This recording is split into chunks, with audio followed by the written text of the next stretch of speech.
اعوذ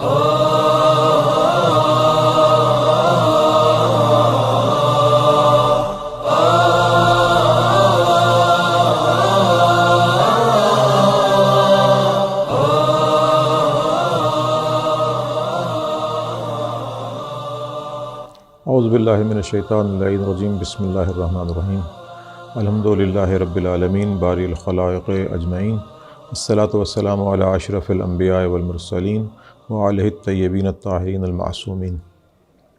محترم ناظرین کرام، اس پروگرام میں ہم قرآن مجید کے حوالے سے بات کرنا چاہ رہے ہیں۔ بات ہم نے گزشتہ پروگرام میں جناب ابراہیم تک بیان کی تھی۔ یہ ایک پس منظر ہے جس کی طرف قدرے تھوڑا بہت اشارہ کرنا ہے۔ تفصیلی بات انشاءاللہ جب قرآن مجید کے موضوعات کو ہم لے کر چلیں گے تو اس میں ہوگی۔ جناب ابراہیم کے دو بیٹے، جناب اسماعیل اور جناب اسحاق۔ جناب اسحاق آپ کی ذریت سے انبیاء پیدا ہوئے، جناب اسماعیل کی ذریت سے بھی پیغمبر خاتمی مرتبت صلی اللہ علیہ وآلہ وسلم کی ولادت ہوئی۔ جناب اسحاق سے جناب یعقوب کی طرف آ جائیں، جناب یعقوب سے جناب یوسف، اور پھر نبوت جناب یوسف کی بجائے دیگر برادران جو جناب یعقوب کے فرزند تھے ان کی طرف منتقل ہوئی، اور آہستہ آہستہ اس کرۂ ارضی پر انسانی معاشرہ پھیلتا گیا۔ جناب ابراہیم فلسطین میں رہتے تھے۔ فلسطین ایک قدیم علاقہ انسانی آبادی سے، آج بھی فلسطین اپنی شناخت کے ساتھ موجود ہے۔ آج بھی فلسطین پر یہودی لوگ قابض ہو چکے، اور اس وقت بھی یہودیوں میں اور مسلمانوں میں ایک جنگ کا سماں ہے۔ جب بھی ہم اپنے دور میں کچھ معاملات کے بارے میں معلومات حاصل کرتے ہیں تو ہمیں اس کے پس منظر میں بھی دیکھنا چاہیے کہ وہاں کون کون سی ہستیاں گزریں، کن کن افراد نے انسانی ہدایت کا فریضہ سر انجام دیا۔ جناب ابراہیم فلسطین سے مکہ پہنچتے ہیں، اور پھر وہاں حکم خدا سے ایک گھر کی تعمیر نو کرتے ہیں۔ اس گھر کو ہم آج خانہ کعبہ اور بیت اللہ کے نام سے جانتے ہیں۔ پھر جناب ابراہیم اللہ کی بارگاہ میں دعا کرتے ہیں کہ اے اللہ مجھے اس حج کے ارکان دکھا دے، اللہم ارنی مناسکنا۔ یہ حج کی شروعات، یہ بھی انشاءاللہ ہم آنے والے پروگرامات میں بیان کریں گے۔ جناب ابراہیم کی نسل سے جناب اسحاق اور جناب اسحاق کی نسل سے دیگر انبیاء۔ جناب یعقوب، آپ کا لقب تھا اسرائیل، یعنی عبد خدا، عبداللہ۔ اسی نسبت سے بنی اسرائیل، قرآن مجید میں ایک پوری سورہ بنی اسرائیل ہے۔ جناب یعقوب سے جناب یوسف، اور جناب یوسف کے حوالے سے بھی قرآن مجید میں ایک پوری سورہ موجود ہے، سورہ یوسف۔ جس میں مختلف نکات کی طرف واضح رہنمائی رب قدوس نے انسانی معاشرے کے لیے عطا فرمائی ہے۔ ہم آگے چلتے ہیں۔ جناب داؤد،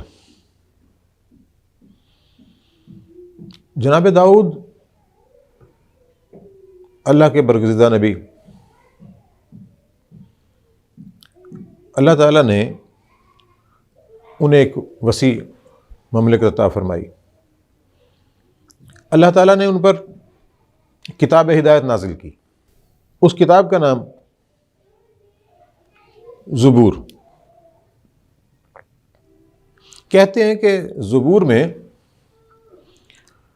کچھ چھوٹی چھوٹی نظمیں، چھوٹی چھوٹی ہدایات۔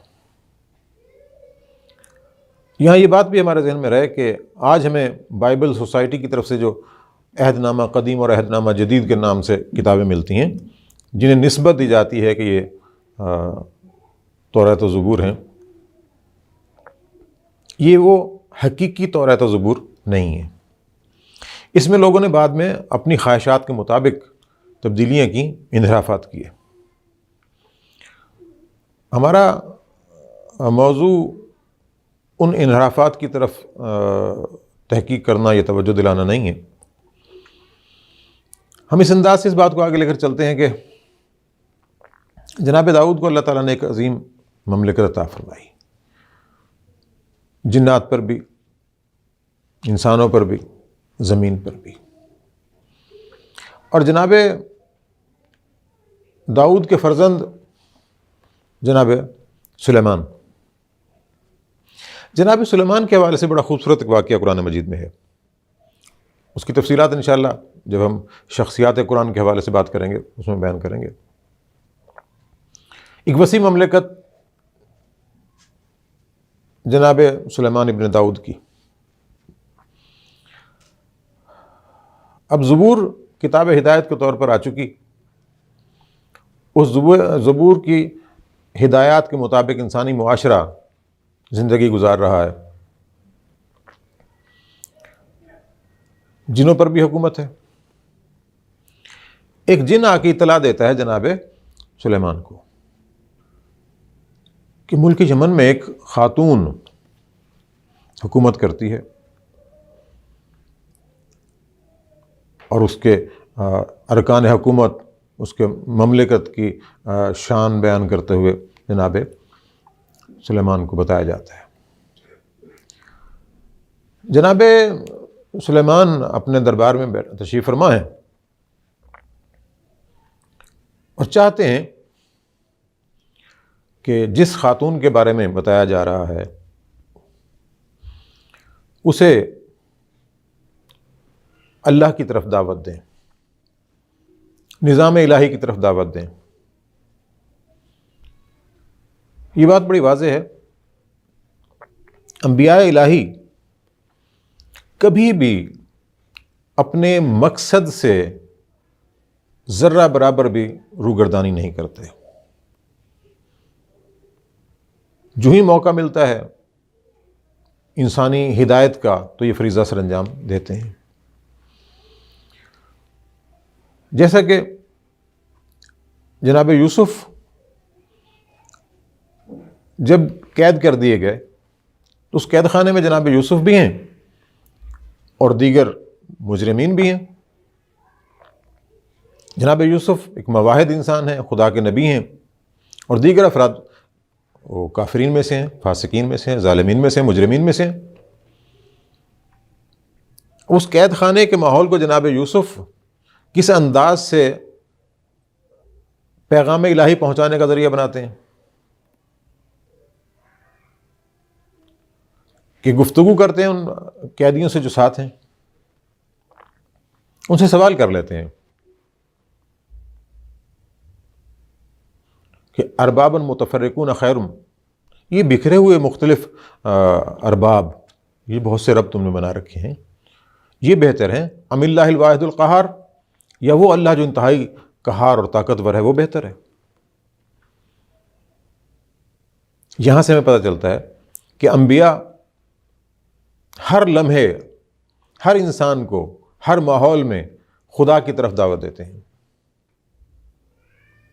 ہم بات کر رہے تھے جناب سلیمان کی۔ جب اطلاع ملی تو جناب سلیمان نے ایک خط لکھا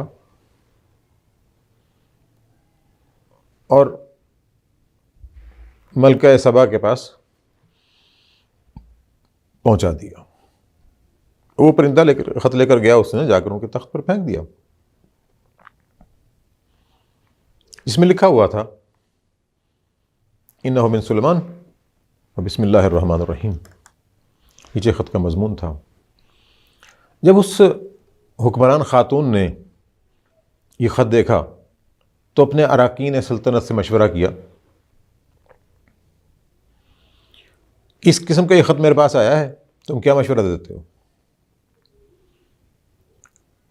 اب یہاں ایک منظر ہمارے سامنے آتا ہے، حکمران خاتون ہے اور وہ دیگر مشیر اور وزراء اس سے وفاداری کا عہد کرتے ہیں کہ دیکھیں ہم آپ کے فرما بردار ہیں،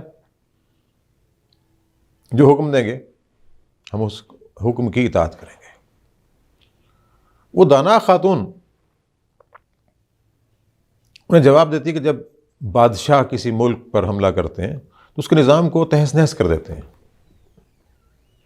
پھر ایک تجویز سامنے رکھتی ہیں کہ ہم اسے کچھ تحائف بھیجتے ہیں،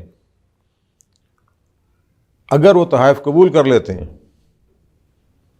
یا وہ تحائف قبول نہیں کرتے تو ہمیں ان کے بارے میں اسیسمنٹ کرنے میں آسانی ہو جائے گی۔ بہرحال جناب سلیمان اسے لکھتے ہیں کہ تم فرما بردار ہو کر آ جاؤ۔ جس وقت وہ ملکہ وہاں سے چلنے کا ارادہ کرتی ہے تو اب جناب سلیمان کہتے ہیں کہ تم میں سے کوئی ہے جو اس کے تخت کو اس کے یہاں پہنچنے سے پہلے لے آئے؟ جنوں میں سے ایک عفریت تھا، طاقتور دیو تھا، جن تھا، اس نے کہا میں لے آؤں گا اسے، اس تخت کو، اس سے پہلے کہ آپ کی نشست برخاست ہو۔ یہاں ایک بڑا لطیف نکتہ، دربار برخاست ہونے سے پہلے تخت کا وہاں پہنچ جانا بھی بہت مشکل کام تھا، لیکن اللہ کے نبی کچھ اور واضح کرنا چاہ رہے تھے۔ اب ان درباریوں میں سے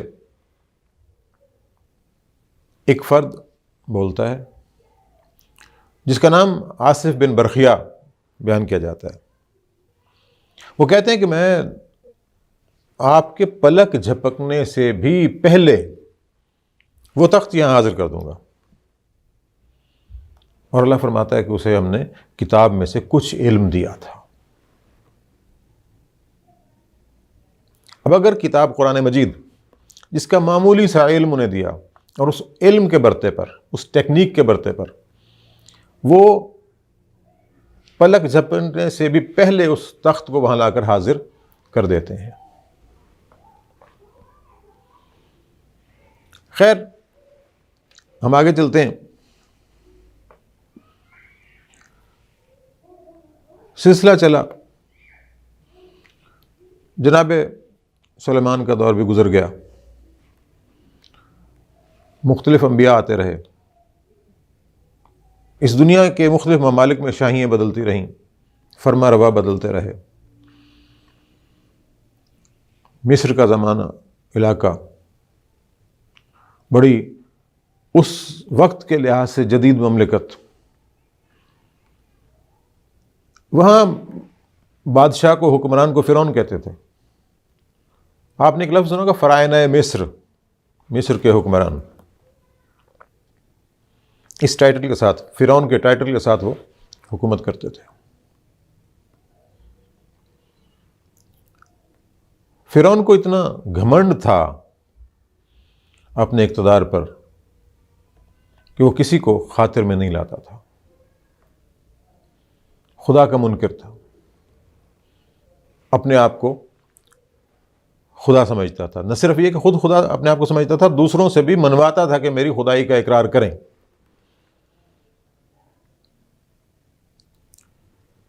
کاہنوں نے اسے بتایا، جسے ہم آج کی زبان میں نجومی بھی کہتے ہیں. اسلام نے کہانت کو حرام قرار دیا ہے. آج کے دور میں اسلام آنے کے بعد اسلام کے حکام نافذ ہوں گے، ما سبق کے نہیں.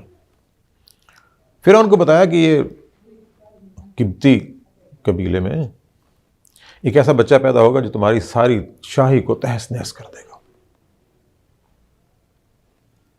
اب یقیناً کسی اپنی مملکت عزیز نہیں ہوتی، کسی بادشاہی عزیز نہیں ہوتی. حکمران تو اپنے اقتدار بچانے کے لیے بڑے بڑے اقدام کرتے ہیں، بہت سے انسانوں کو قتل کر دیتے ہیں، حتیٰ کہ ماں باپ کا بھی خیال نہیں رکھا جاتا. بس یہ کیا تھا، حکم جاری کر دیا کہ اس قبیلے میں سے ایسا انتظام کیا جائے کہ کوئی بچہ پیدا نہ ہو، اگر ہو تو اسے قتل کر دیا جائے. جب ایسا ہوتا ہے تو انسانی معاشرہ ہے، زمین پر انسان بس رہا ہے، خدا کی مخلوق ہے، لیکن اس تک ہدایت نہیں پہنچ رہی. اللہ تعالیٰ نے ہدایت اپنے ذمے لی ہے. وَإِنَّا عَلَيْنَا لَلْهُدَىٰ، کہ ہم پر لازم و واجب ہے کہ تمہاری ہدایت کریں. اس مقصد ہدایت کے لیے اللہ تعالیٰ انتہائی محتاط طریقے سے اس پابندی کے دور میں اپنی قدرت کاملہ سے ایسے حالات پیدا کرتا ہے کہ جناب موسیٰ کی ولادت ہوتی ہے. جناب موسیٰ پیدا ہوئے. اب سرکاری احکام ہے کہ اس قبیلے میں جو بچہ بھی پیدا ہو قتل کر دیا جائے.